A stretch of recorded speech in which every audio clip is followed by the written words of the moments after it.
Hello and welcome in to another episode of Pump It Up, a Kentucky baseball podcast. And a lot is going on here in Big Blue Land, but the baseball season is rolling on. We've got, I believe, 5 weeks left in the regular season, so the final push is here now. We're going to talk about it all going on with Nick Mangione's program. And as always, Pump It Up is brought to you by our good friends at Friends of Cole. Friends of Cole is I got to pull up the read. Sorry here. Friends of Coal is dedicated to informing and educating Kentucky citizens about the coal industry and its vital role in the state's future. We provide a united voice for an industry that has been and remains a critical economic contributor to Kentucky. By working together, we can provide good jobs and benefits for future generations. Coal is resilient, reliable, and affordable. Friends of Coal is a volunteer organization. All are invited to be a part of our organization, which consists of proud Kentuckians as well as residents from beyond our borders. Head to friendsofcoalkentucky.org to learn more. And Derek, have you bought your Sal Stewart jersey yet?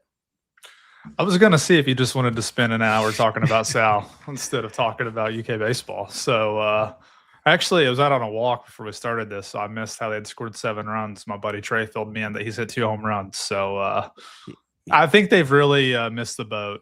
If you look around and all these young guys have signed extensions already, and here Sal is. I mean, this should have been done months ago, I think. Yeah, 2 opposite 3-run jacks. I think he's got 6 Oppo home runs, 5 or 6, and that tied the team last night. Last year. I got one last night. Yeah. So, he's been a revelation through what are we at? Game 18. So that's been good to see. I saw the meme. There was a popular meme going on, Red Sphere. It was just the lineup card at Holy Grail. If anyone's ever been to Reds game, you've been to Holy Grail. They've got the big lineup card in there, signage, and it was just Sal Stewart, Sal Stewart, Sal Stewart, Sal Stewart, Sal Stewart, Sal Stewart. Sometimes, it feels like, can't we just pencil in, can Tyler Bell bat 5 times here? Can Luke Lawrence do a couple? Can Hudson Brown do a couple? But no, that's not how baseball is played. And Derek, I feel like Groundhog's Day. We're here at a podcast, talk about a big SEC series coming up, recapping what just happened last weekend, and Kentucky did the same thing. They go 2-2, win in the midweek, and then weekend they have one impressive win. I think every weekend they're having one like a really impressive win. You feel like good leaving the game, like what they were able to do, and then Sunday or Saturday, whatever it falls on, everything just feels like it falls apart for this team. But we're going to talk about that all this week here on Pump It Up. I first want to touch on the Louisville game, rewind the clock a little bit, because I think that kind of set the stage for this week. Because Kentucky unveils that card on Tuesday, whenever that happened. Found out Connor Madison's pitching again. But the real interesting part of that was no Owen Jenkins again, no Hudson Brown for the first time all year. And it really kind of shuffled things up. And we saw some, what I would declare is kind of some funky lineups last week for those 4 games from Kentucky. Yeah, I mean, you got Tyler Cerny at first base for the first time all year. I know he had practiced there a little bit in the fall. Taggart Tyson was still in the lineup right at that point. Eventually, he's hitting second that night against Louisville. So Caden Cloud got in there. Yeah, I mean, it was very odd at the beginning. It was odd to the sense that you knew something had to be up with Hudson just because of how well he's performed. That's not the guy you would have had out of the lineup. Even if you were going to do some reshuffling. And, it comes out after the game that he's got an illness. They've not defined it as anything. I mean, in terms of the timetable, it seems like indefinite. It's what they went with Tyler Bell. I'd say this is the same. I don't know if there's a clear cut date that he'll be back.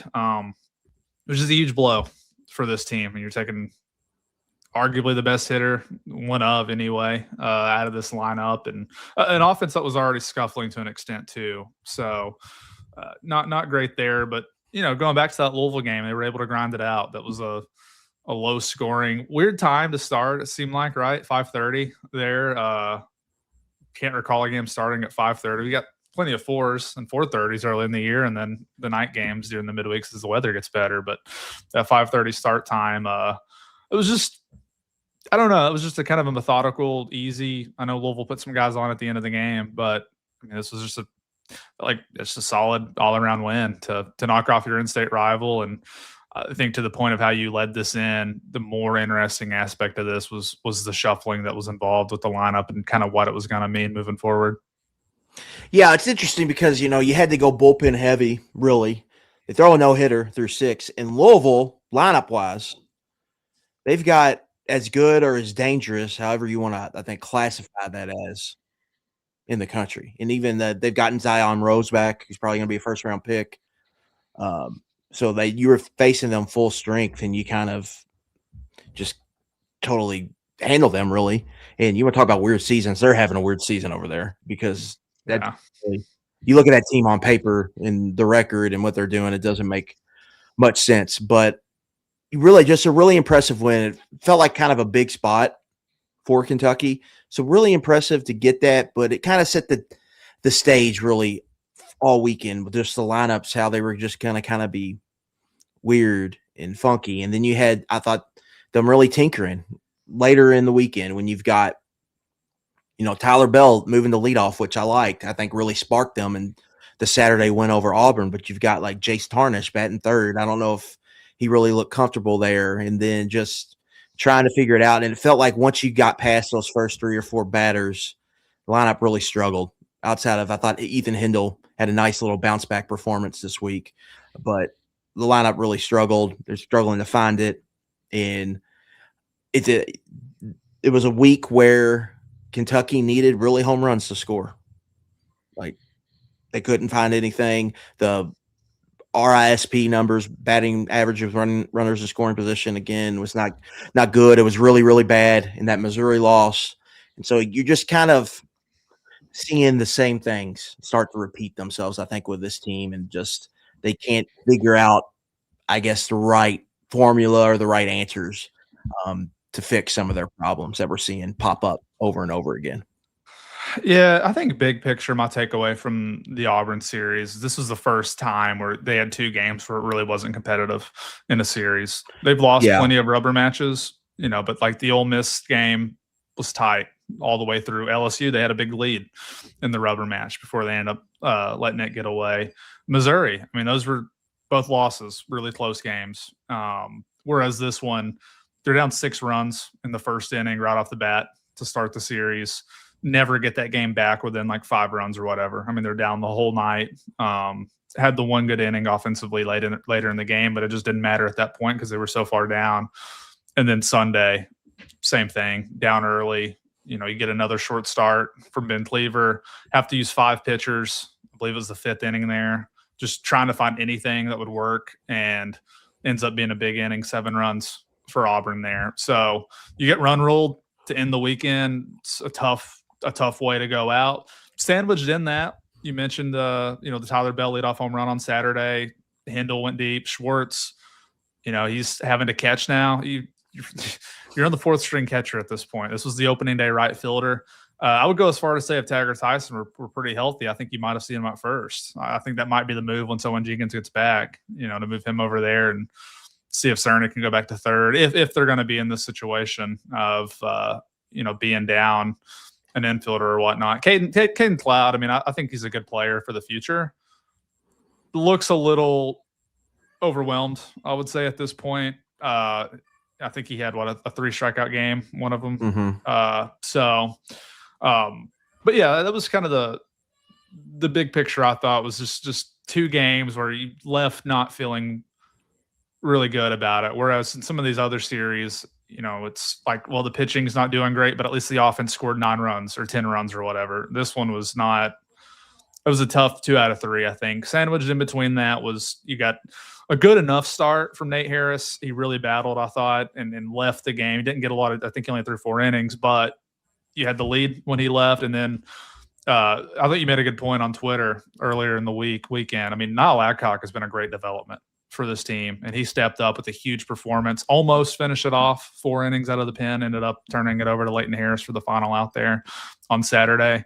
But those 2, I thought the pitching in general stepped up, and they did all their damage early offensively, but a well-pitched game, it was enough. Yeah, I think just in general, just back to Caden Cloud. Similar vibes to Braxton Van Cleve to me. You can see the talent with both of those guys, but they are freshmen. They're trying to get them in a bigger role. It's just you can see them struggling as expected. Like, this is a huge jump up for both of them. Still, I think important pieces if you're projecting the future for this program. I think let's talk good. Let's talk good about the Auburn series. Like, back-to-back good starts from Nate Harris. Like, it's not the prettiest. He's got to work around jams, but he's giving you 5 innings, and he's giving you a chance to win games like that. And I think you kind of look at him full picture in the season. There's been a couple bad starts, but most of the time, that's what you're getting. So that's good. So you've got at least, all right, we got him figured out. We still feel good about Jelkin, even though these last 2 starts weren't great. I'll be interested to see how he performs this weekend after, back-to-back kind of step back performances, I guess I should say, when compared to the rest of his season. But you feel good, I think, about Nate Harris. And then Adcock is really turning into a guy for you. Just has been awesome this year, really stabilized that game. But he's also been the stabilizing force in some other games. Miami, Ohio, they couldn't get anybody out. It felt like they put him in, and he kind of settles the game. They've used him in a big spot against Alabama when they were kind of out of arms there on Sunday to finish off the sweep. So that was good. I think it's really important for a Hindle. Like, they need him out of that slump. And getting him going is going to be really important because he can change the scoreboard. And then Tyler Bell, I'm interested in him batting leadoff. I'm not going to lie. I would like to see that and kind of what that looks like here moving forward. So to me, there was some good from the Auburn series, but then there was a bad. And I think you really hit the nail on the head. The non-competitive kind of losses. Yet again, another shutout, Derek. This one was a 7-inning shutout, but yet again, I believe that's the 4th one. Like, that is alarming that keeps happening to this offense, specifically in a series where you already got it put, you kind of got it put on you, and you bounce back on Saturday, and then you come back on Sunday, and you really kind of have probably one of your worst performances of the season. Again, yet another series where you've got a chance to steal one on the road, and you're unable to get it done, and that you're under 500 leaving a series for the first time in league play since the campaign started. Yeah, I mean, I think it is kind of a good time just being at the halfway point of SEC play. You had a good story today I read on kind of just the big picture resume, and everything still looks okay. They're not tracking to necessarily, like, they're probably not going to be a host at this point. It would take a really sensational second half, and a big part of that is, like you mentioned in your story, there's just not a lot of quad 1 games left. As of now, you have 3, all on the road at Florida. Everything else is either quad 2 or quad 3. I guess this weekend's not even a quad 3, right? Is it a quad 4? It's a quad 3 right now. No, it is a quad 3. Okay, yeah, your RPI has them at 95. I think D1's had them outside of the top 100, but that might have been yesterday when I looked. So yeah, so it's on the line. You're on the fringe. Right. Yeah, I mean, it's kind of what I wrote we had a roundtable today at Batcat Central that got posted, and it's like, in football, people talk about the helmet logos and who you go up against. Like, in baseball, it's this way, and like the names that you're playing are really good programs: Vanderbilt, Arkansas, Florida, Tennessee, South Carolina even. I mean, we talked about them. They've clearly fallen off. Got an interim head coach trying to get through this season. But that would have been a stretch at the beginning of the year where you're like, man, this is going to be a tough one to navigate with all these different programs. But the reality of that is that there are a lot of winnable games, in theory, down here at the end. It's just, as we get to this point with going back to what happened last week, with just how much shuffling has happened, like, there are some real question marks. Like, it's not the team that we envisioned at the beginning of the year with Hudson being out for however long he's out. I think Owen is probably going to be out at least one more series from what I heard. I mean, maybe longer. Tagger, I think Tagger Tyson will probably be able to play this weekend. But Schwartz, I thought he did all right. I don't know if there's a huge difference there, honestly, behind the plate. He can pitch, he can catch. I mean, we got a regular old Tawny on our hands. Yeah. So I think that was good for him, to hit that home run the other day. And he came in as a catcher. It's not like it's a foreign position to him. It's just, he spent a lot of time in the outfield, coming into this season. So we'll just have to see. Like they're like one more injury away though, to a good player that they're just like, you're in a lot of trouble, I think, at that point. And there's really nothing new to add, I don't think, like on the pitching situation. Like it has stayed consistent for better or worse. You mentioned Jelkin. Like I think even against Missouri though, like he had 10 strikeouts, right? I mean, it was just it maybe wasn't some quite bad luck, as good. I think, in the Missouri game. Yeah. And then you have that inning where I think his line, he ends up giving like 8 runs up, but it's 3 that are earned, just a weird outing for him there. So this weekend against Vanderbilt, I mean, this was one that I had penciled before the season because I think it actually might rain some this weekend, but the weather has been tremendous in Central Kentucky for the better part of a week. And the portal is still going on with basketball, but I felt like it was going to be maybe one of the first weekends that people could turn their attention to baseball and to have a big time opponent come in. And in name recognition, it is, but in reality, this is a series where like you need to win. You need to go out and at least win this series. You got to kind of make up for that Missouri series and take care of business here. But it's harder, I think, in their current form with where they are to really kind of set the expectations of. I guess I don't know necessarily what to think until we get some more clarity on the situation with health wise. Yeah, I got a question for you. It's been kind of running through my mind. Is this team barely hanging on, or is it just a rough patch that they're going to be able to kind of see through to the other side?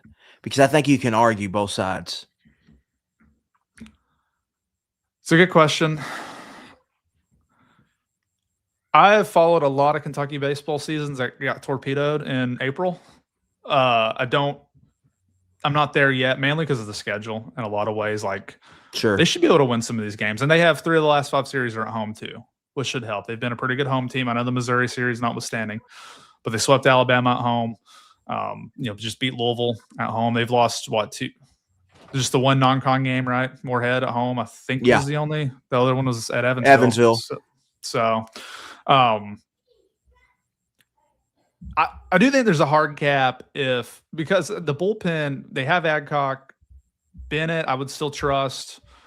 There are other guys here and there that like will give you some good outings, but there's a lot of blow up potential in that bullpen too. Guys who on any given day when they come in, you don't quite know what you're going to get. I mean, if you just look at like the appearances in conference play of how many different guys have pitched, I mean, that's like the whole roster that's thrown in a conference game.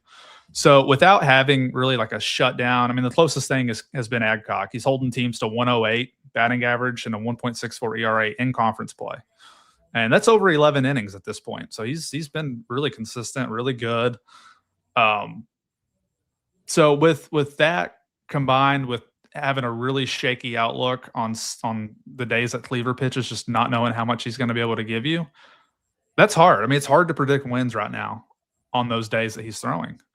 And it puts a lot of pressure, I think, on Jelkin, and it puts a lot of pressure on Nate Harris to really deliver good outings. I think it puts a lot of pressure on the team to at least win one of those first 2 games. So I'm kind of straddling the fence here, but you're always one way. We talk about it in football, like every 7 days, and in baseball, I know you're playing a 3-game series, but in a lot of ways, it's the same way. Your outlooks change really quickly, and they can, for better or worse. The fortunes can change. So, if you start losing these like home series, though, like this weekend, for example, if they lose 2 out of 3 to Vanderbilt, on paper, those Vanderbilt Missouri series losses will look really bad moving forward. So, like, you need to take care of business, I think, this weekend. And by the way, it seems like it's going with Arkansas and Tennessee. Those could be 2 teams that are on the rise with what they. Yeah, those could be quad 1 games. Yeah. Yeah. So, I mean, we'll see. I don't know. Where do you stand on your question? Yeah, so for me, I look at it this way. I think the trend lines are concerning, right? Like it feels like, all right, it's just a matter of time before it kind of blows up. But I think there's a big but. That's why I think it's so important for Jelkin this weekend, because if he falls off, then I think it could get that's when the unraveling. That's when the unraveling, I think, could happen. If he falls off, because right now I think you go into every series thinking, all right, Jelkin's pitching here. We've got a really good chance to win. And Nate Harris is coming into form, and we're going to have probably not as good of a chance to win, but a legit chance to win when he pitches. And then before we get to Sunday, when we're just going to probably need 11 runs to win a game. But that's what I worry about with Jelkin falling off. But if Jelkin doesn't, I think there's enough there and enough in the bullpen where you can feel good, where you're going to have a legit chance to win 2 games every weekend. Specifically with Adcock kind of emerging as this multi-inning guy for you. And then I think Jack Bennett has done some good things for this baseball team this year. So I'm not there yet. And the offense does have some Jekyll and Hyde to it. It feels like they're scoring 8 runs plus or not scoring at all. It almost feels like there's almost no in between. And even this past weekend, like Marciano had been kind of unhittable in a lot of ways. And they figured something out and they were all over him down there in Auburn. So that they have it in them to do it. It's just finding that consistency, I think, on offense. I do think they can get their runners in scoring position approach could be better. I don't think they're as bad as we've kind of seen the last few weeks. And if that improves, then I think you can see them stabilize. But I do go back to the schedule. I think it's very big for them that they have 3 SEC home series left. And they're not daunting, right? Not daunting at all. You play Vanderbilt, if you were betting lines, they would be a favorite. And then you play Tennessee, and then you play Arkansas. Tennessee, I think you feel good how you match up with them. Arkansas is talented, but it's not had the greatest year. And so you've got some opportunities here, I think, to really stabilize and do some things. So I lean towards like this is a rough patch, but I do have that big kind of Jelkin has got to remain, a frontline ace for you, or that could happen because I do feel like they have the pitching to a certain extent for them to hang in there through this. Who do you feel best about in the pen beyond Adcock, though? Because I can't get past how many different guys have just thrown, and the lefties are very situational. It seems you get the lefty on lefty matchups, but the guys that have more than 5 appearances in conference play out of the pen are Ryan Mullen, just 4.1 innings though. Quick outing. 3.1 innings. Yeah, these are all guys that are coming in for a hitter or 2. Leighton Harris, 7 appearances.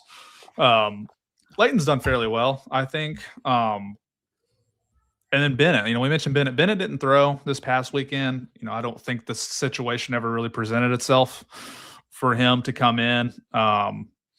So, he should be pretty fresh. Madison got a chance here. He's thrown in 3 SEC games now, and it's not gone well for him at all.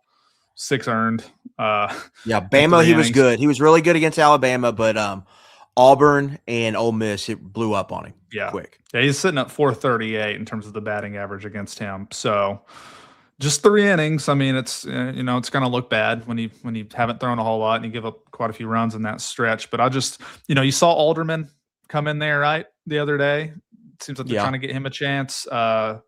Madison started the midweek game. We just talked about him, but he came back on Sunday with no midweek this week. You were kind of able to do that. But we talked about Tommy Skelding. If it wasn't last week, it was maybe the week before. This was a guy that I think they were really counting on. He's appeared in 2 games in conference play. He's not a focal point for you as of now in terms of one of the guys that you're going to be leaning on. So I just think, I don't know. I think the bullpen as a whole, a few pieces here and there, but to me, that was the number one question mark anyway, coming into the season. You could feel good about the rotation based on what they had coming back. I felt really good about the offensive parts of this team. They've probably been a little worse, I would say, than expected. But again, right now, I think it's harder to judge just with how many guys they're down. And Bell was hurt early. They've not had it's just been this kind of year in UK sports. I feel like they've just not had much of a run of what we thought this team might look like. So it's a little bit harder to judge. I might be a little bit more sympathetic towards the offensive cause, whereas with the pitching, I think we kind of knew it could be an issue. And, you couldn't say the bullpen's a strength of this team as a whole. And that makes it hard whenever you have a spot in the rotation that you thought would be a strength that has turned out not to be. Yeah, just offensively, let's just go down, the list, right? Tarnish has been out there. Hudson Brown has missed some time. Tyler Bell has missed some time. Luke Lawrence has been out there. Taggart Tyson has missed some time. Hendel has been out there. Jenkins has missed some time. Scott Campbell was out of the lineup, but not sure that was injury related. Carson Hansen missed the beginning of the year. Schwartz has been out there, but has struggled.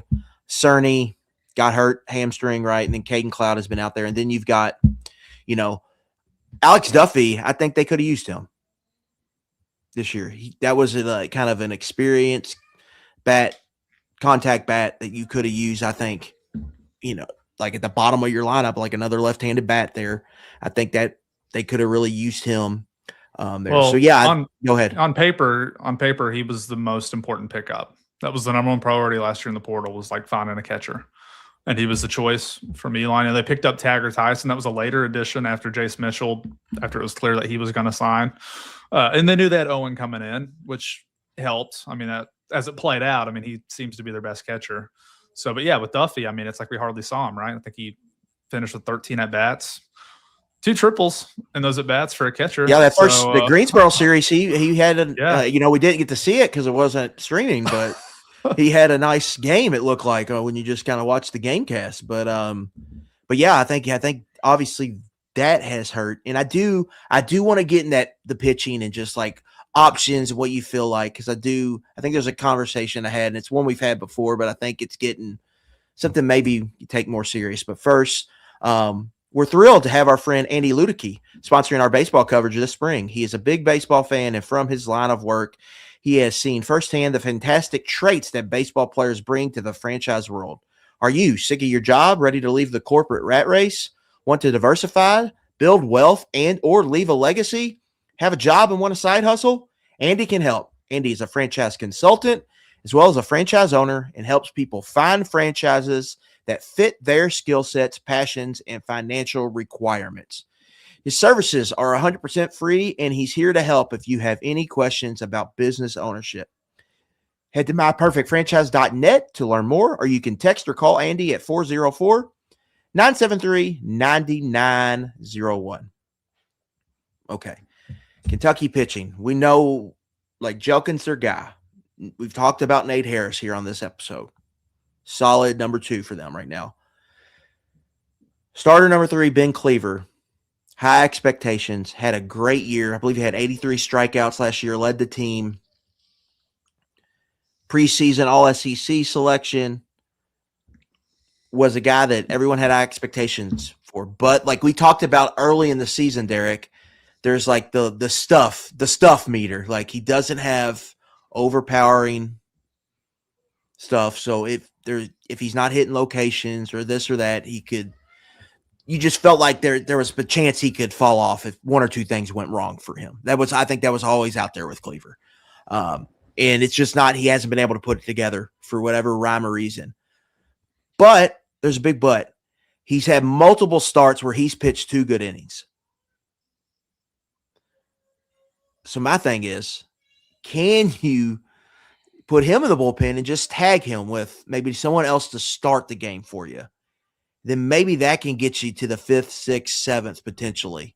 Is that something that they should consider at all? And I think you look at some of the options. I think obviously Jack Bennett would be an option. He's your most probably experienced, proven starting pitcher outside of the 3 we see on the mound on the weekends. Or do you continue the Madison thing? He just had a good outing against Louisville, 3 innings. Do you do a thing? Maybe you do, a tag team, 3 + 2 = 5, then get to the rest of the bullpen on Sunday, because they're getting to it. I think they're getting in these games now where they're not even like getting to the 4th, 5th inning where they're behind. So maybe would that be something I don't know, would entertain it all? I think it's something you've got to at least discuss or ponder, because I don't know how many more times can you run Cleaver out there where he's just giving you 2. It just feels like you've got to at least switch something up for the team at some point. Yeah, I'm with you there. I feel like I think it stabilized the Missouri series where he was able to go a little deeper, like really had his, really one of his better outings outside of the air there against Missouri. It's just such a tough call because I think they want to use Bennett, and save situations in some cases. He's just one of the more trustworthy guys they have. But it is tricky. I don't know. I've entertained it more personally with Adcock's kind of emergence, where you at least have him, where you're at least going to have him, a multi-inning guy that can go get a save for you on one day, and then can you patch it together? But it gets easier to patch it together if you can get to the, if Bennett could give you 5, and then maybe you count Cleaver for 2, and then, so maybe if you do the math that way, but I do think it's tricky this far in the season. Like, you don't really have time to kind of tinker and experiment with it as much as you would have if you were doing this in March or in February. Yeah, I mean, just thinking about some of the names, like, would you trust Alderman? He was the midweek guy there for a while, and now seems like it's Madison. Like, I don't know how I feel about that one. Yeah, I don't. What do you think about the day to begin with? Because he's been moved to, before he was a Saturday guy. Ben was to start the season. They pushed him up against Ole Miss. His start was so short the one time that he ended up moving up to Thursday, and now he's throwing on Sundays. And it just, I don't know how to treat that necessarily, because you definitely want to throw Jelk in that opening game. You want to give yourself the best chance to start 1-0 in a series. But I do kind of wonder, if you flip the days again between Nate and Ben, maybe you would at least have a little bit better. I don't know. I mean, I don't know if we're really, I think, kind of searching hard for answers here for a bad situation where there's really no clear cut. If there was an obvious solution, they would have done it already, So I don't know. Maybe you could give one of those lefties like Susie. Susie's done pretty well, I think, all things considered, in SEC play. He does have the 7.36 ERA, but he's had good and bad moments. It's been a little up and down with him.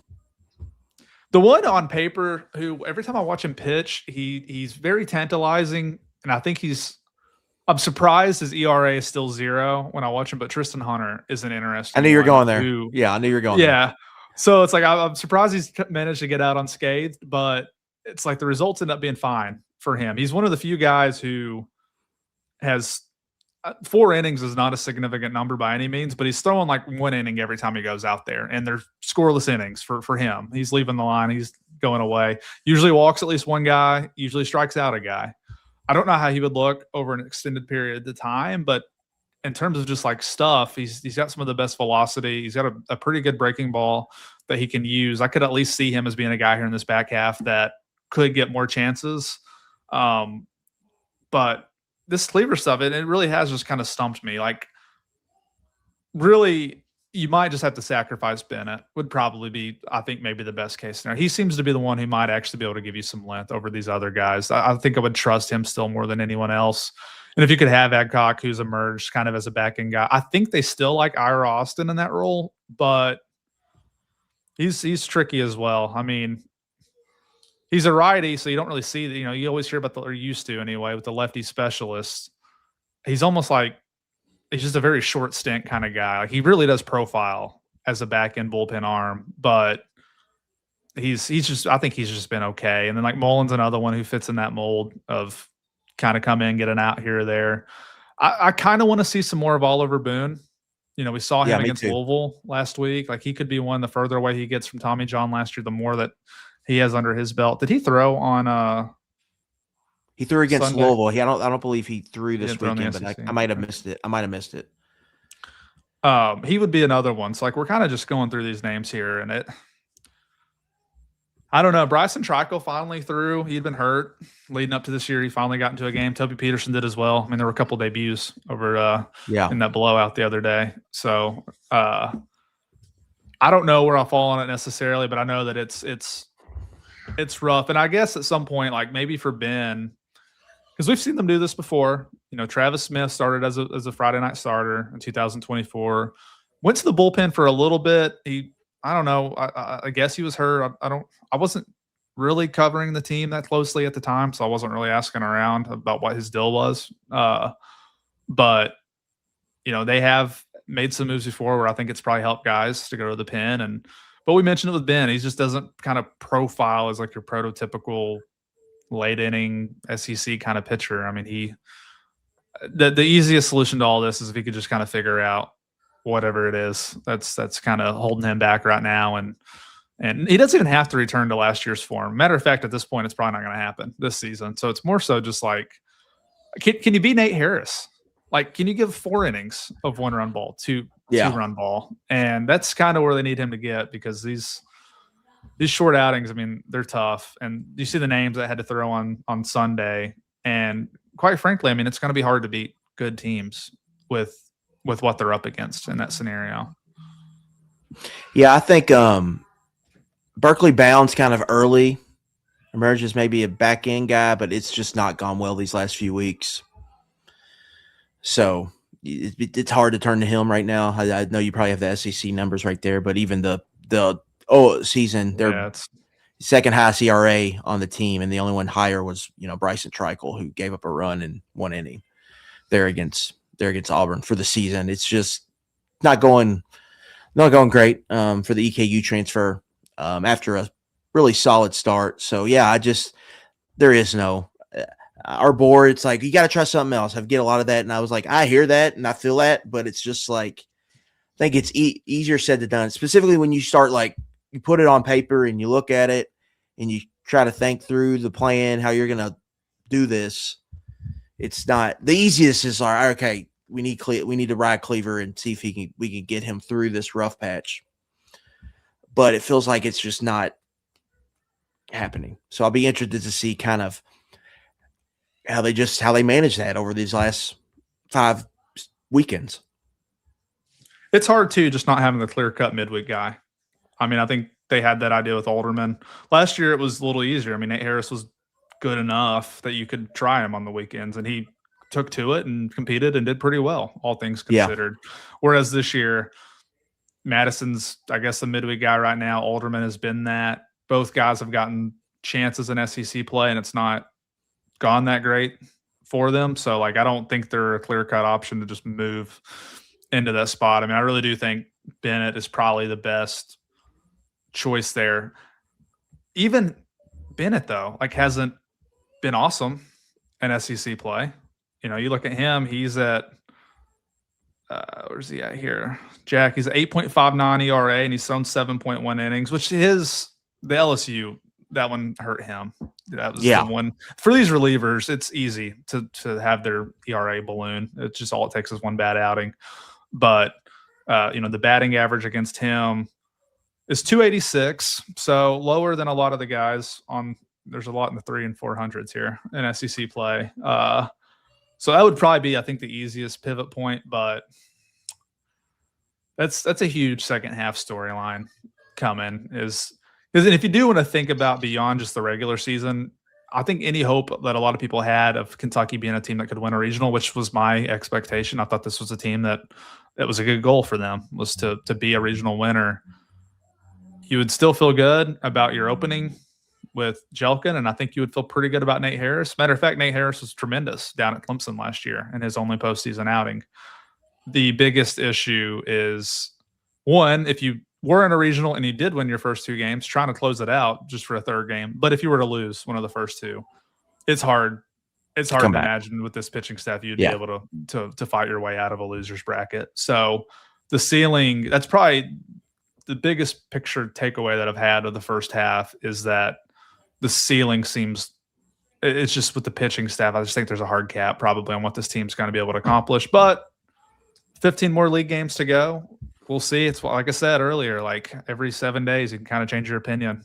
You got to take the data as it comes in and evaluate from that point. But at this point in time, as we record this, with what we know so far, like I'm pretty fascinated by. I know people get frustrated, but to me, like, that's kind of the fun part of following a season, is it doesn't go the way you think it's going to go. There are ups and there are downs, especially in a baseball season that are long, and you have good points and you have bad points. And right now, they're going through a bad point. It's hard for me to get this Missouri series out of my mind, because they would really be on track for a lot of the things. Like if they were just sitting at 8-7, if you just at least salvage that series against Missouri and you don't have, the really ugly series loss there, I think you're still sitting in a pretty good spot. And it's the difference of one game, but I think it's significant in terms of just the overall vibe of how people feel right now. Yeah, and in a way, they've backed themselves into a corner this weekend because of the Missouri result. You cannot afford to lose this Vanderbilt series at home. It's one you need to win it. It's going to be a bad break. But I do want to talk just resume here right quick. You kind of look at it, and you mentioned the ceiling because that's kind of my takeaway. Like right now, as we sit, I believe 6 weeks. Monday was the 6-week mark from Selection Monday. So 6 weeks away from knowing the field. Man, I don't know that Kentucky can climb into that top 16, but I also don't know if they're like barring an absolute collapse here. Also don't know if they're going to play their way out of it either, right? Like they feel kind of just like in basketball terms, they just feel like the 7 or 8 seed. Like they're just getting in. They're not on the bubble at all, but there's not really, it doesn't feel like there's the avenue. Now they're going to have chances like that Florida series. They're going to have chances to kind of boost the resume, but it just feels like they've kind of positioned themselves in kind of a tough spot where there's not really, where they're kind of safe, I think, from us in some levels where they've got a nice high floor, but the ceiling just feels kind of hard capped, and it feels like they're going to be, borderline kind of 2-3 when it comes, selection show. Yeah, for the places that do bracketology weekly from here on out, D1 Baseball and Baseball America are the two that I saw. I'm sure there are more, but just using those two, they're projected as a 3 seed by both of those places right now. I would be curious, and it's hard to say right now because you'd have to see the other teams too that are in that range by the end of the season. But 13 wins in the SEC has always kind of been like the number that if you got there, you felt pretty good as an SEC program about getting in. I wonder if 13 would be enough this year, depending on the makeup of their wins and who else is kind of out there. Because I think that's a number they can definitely get to. You have to finish 6-9 from here on out in the league to get to 13 wins, which seems doable for sure. I would actually project them to be a little bit better than that. So I wonder if that would be enough, or if they would need to go to Hoover with the expectation that they need to do some work down there. So we mentioned it earlier, just a three out of the last 5 SEC series at home. And really, in terms of the talent level, like I think South Carolina's probably I would still say South Carolina's probably a little bit less talented than Vanderbilt. I would imagine, just in terms of like the guys who are going to be drafted and whatnot. And that's one of your road series. So that's not always been an easy place for Kentucky to play, even in years. Matter of fact, I believe it was a couple of years ago. It was not very good South Carolina team that beat them. I might have that wrong. I don't want people to get mad at me if I've messed that up. I know in the 2017 year when Kentucky was really good, they did go down there and play great. South Carolina, yeah, they lost 2 out of 3. The College World Series team. I thought that's what happened. Although I do believe that South Carolina team made the postseason. No, maybe D1 took me back to this year. Either way, it's even that team that was clearly a lot better than this team went down there and had a tough time. And that South Carolina team did make the postseason for what it's worth. So they weren't like a horrible team by any means that year. But you would take that. I think you would let it line up that way, where one of your easier series anyway is on the road. And I'm sure for the weekends, the fan base will show up a little bit more, because I think we talked about one of the midweek games. So it was a sad scene down in Columbia where no one was there to watch their team play. So if you can take care of this Vanderbilt series, let's just say if you just play just win the series game, 2 out of 3 against Vanderbilt, 2 out of 3 against South Carolina, you're already in a pretty good spot to where if you just win one game and all the others, and I think some of the other series are winnable, but just win one, that gets you to 7. And you're at that mark that 14 wins, you'd probably feel pretty good at that point about getting in. Yeah, I think I hope overall, my math is right on all that. I'm not a math major here, so I think overall RPI, the non-con RPI is in real good shape. So like that's going to keep their resume kind of in a good spot just from the RPI numbers. And then if you add that in and then you get to a certain level of wins in SEC, it's going to be hard for this team. Me personally, it's going to be hard for me seeing this team miss in the tournament. So that's good.